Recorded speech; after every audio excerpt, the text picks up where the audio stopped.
Aulia, NPM 2041103. Perkenalkan, nama saya Nevi Adoutami dengan NPM 2041088. Perkenalkan, nama saya Indra Miftahul Razak dengan NPM 2041096. Perkenalkan, nama saya Wikandria Pralinang dengan NPM 2411378.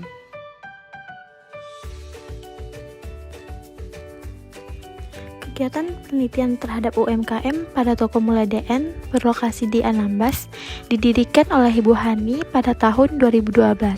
Toko Mulia DN menjual kebutuhan sehari-hari seperti beras, gula, terigu, dan lain-lain. Toko ini juga melayani untuk pembelian grosir maupun eceran. Toko ini mempunyai karyawan sebanyak 5 orang.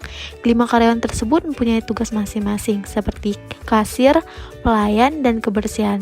Toko ini beroperasi setiap hari dari pukul 7 sampai 9 malam. Salah satu contohnya staf gudang. Kepala gudang bertugas merencanakan, mengkoordinasi, mengontrol, dan mengevaluasi semua kegiatan penerimaan, penyimpanan, dan persediaan stok barang yang akan didistribusikan. Tentunya staf gudang harus punya skill baik bekerjasama dalam tim maupun individu. Seorang staf gudang juga harus mampu mengatur pekerjaan dengan para bawahannya agar terciptanya sistem kerja yang efektif. Untuk menjadi calon karyawan staf gudang, tentunya harus dilakukan penyeleksian psikotes dan pengujian kemampuan kandidat. Seperti para pewawancara akan memberikan kandidat tugas untuk membuat laporan administrasi gudang dalam jangka waktu 1 tahun. Kemudian dilakukannya wawancara dengan metode wawancara terstruktur one-on-one melalui pemeriksaan latar belakang dan referensi. Pemeriksaan latar belakang karyawan sangat penting karena melalui pemeriksaan latar belakang kandidat, pelamar akan dipilih dan disaring. Dalam Toko Mulia DN, adanya konsep teori motivasi sangat berpengaruh pada kinerja karyawan. Apalagi pada masa pandemi ini, kinerja karyawan sedikit berkurang karena ketakutan individu terhadap virus ini, virus COVID-19. Selain itu, masalah yang dialami pada usaha ini adalah adanya kejenuhan karyawan terhadap pekerjaan. Untuk menghadapi masalah tersebut, solusi yang dilakukan adalah dengan mengadakan liburan tim untuk para karyawan. Liburan tersebut juga tersirat untuk melakukan motivasi untuk para karyawan. Dengan mengadakan liburan sekaligus memberikan motivasi kepada karyawan, motivasi tersebut akan lebih mudah diterima oleh karyawan.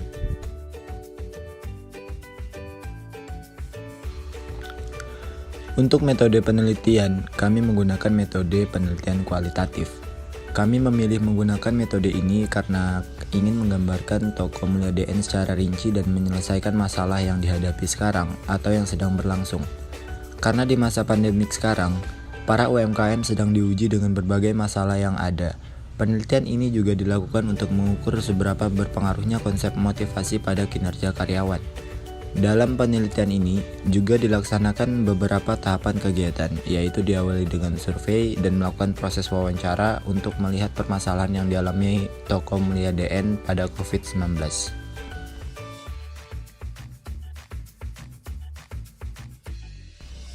Kegiatan lengkap akan dijelaskan sebagai berikut.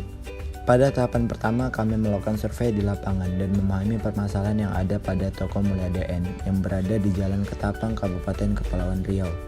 Pada tahapan pelaksanaan, kami melakukan tahapan wawancara dan observasi. Kami mewawancarai pemilik Toko Mulia DN dengan beberapa pertanyaan seperti kami menanyakan bagaimana pemilik usaha bisa bertahan dan berbisnis di masa pandemik COVID-19 ini.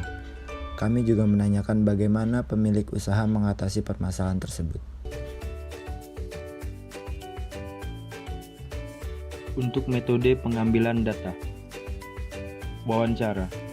Kami melakukan wawancara kepada pemilik Toko Mulia DN, yaitu Ibu Hani.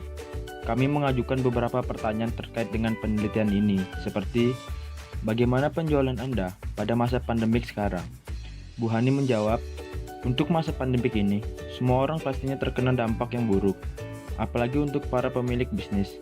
Jadi, untuk di Toko Mulia DN, juga berdampak pada penjualan, sedikit menurun, tetapi kami tetap bisa bertahan pada masa pandemik ini. Pertanyaan kedua, apa yang Anda lakukan untuk tetap bertahan dalam berbisnis di masa pandemik?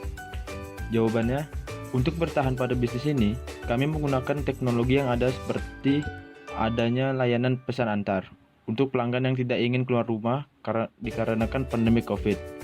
Selain itu, kami juga mengadakan promo bagi pelanggan yang membeli minimal 100.000. Selanjutnya, observasi. Untuk mempermudah kami melakukan penelitian, kami melakukan observasi langsung ke toko Mulia DN. Observasi dipermudah karena salah satu anggota kelompok kami merupakan anak dari pemilik toko ini.